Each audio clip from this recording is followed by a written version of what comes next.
The member for Gippsland. Deputy Speaker, I rise to highlight the concerns of parents, children and staff involved in the ABC Learning Centres in Gippsland. And as the Deputy Prime Minister announced in this place yesterday, the receiver of ABC Learning Limited has identified that 656 centres will continue to be open and trade as normal in 2009. And while that's obviously good news, the Deputy Speaker, I fear for the future of those centres which are listed on the ABC website as subject to further operational review.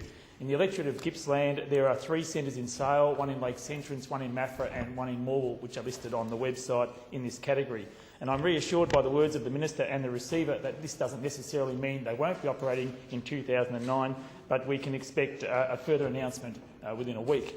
Deputy Speaker, this is obviously an incredibly complex and difficult issue for all concerned, and of course we are concerned about the quality of care and the level of service provided particularly in our regional communities, and the need to provide these services in an affordable manner and an accessible manner to allow parents to have that flexibility to be involved in the paid workforce. My thoughts are also with the many loyal staff who are concerned about how they're going to be able to pay their own bills if the worst happens and centres close in Gippsland next year. I congratulate the Minister for being very upfront and keeping the Parliament informed on this issue with regular statements. But I've already written to the Minister and sought some assurances on behalf of the staff in Gippsland in relation to their entitlements going forward. Now I'll be seeking the Minister's support for towns in my electorate that may lose their only childcare services in 2009 without any opportunity for replacement services to be developed in the meantime.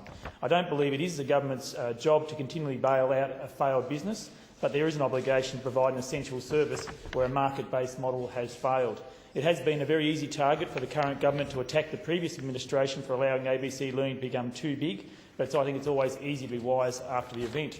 Deputy Speaker, Gippslanders aren't interested in us playing petty political point scoring or the blame game on this one when it comes to the provision of childcare services, particularly in our regional areas where the options are often very limited.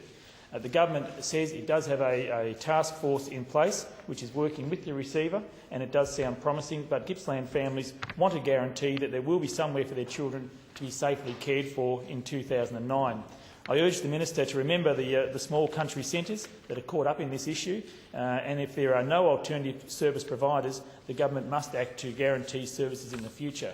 I'm urging the Minister to continue to work with the service providers, both the commercial service providers and the not-for-profit sector in Gippsland, to work with the local communities to ensure that we are in a position to develop local solutions to this problem. The bottom line, Deputy Speaker, is we must have these services available to regional families in 2009, and I'm committed to working with the government to ensure that happens. Thank you, Member.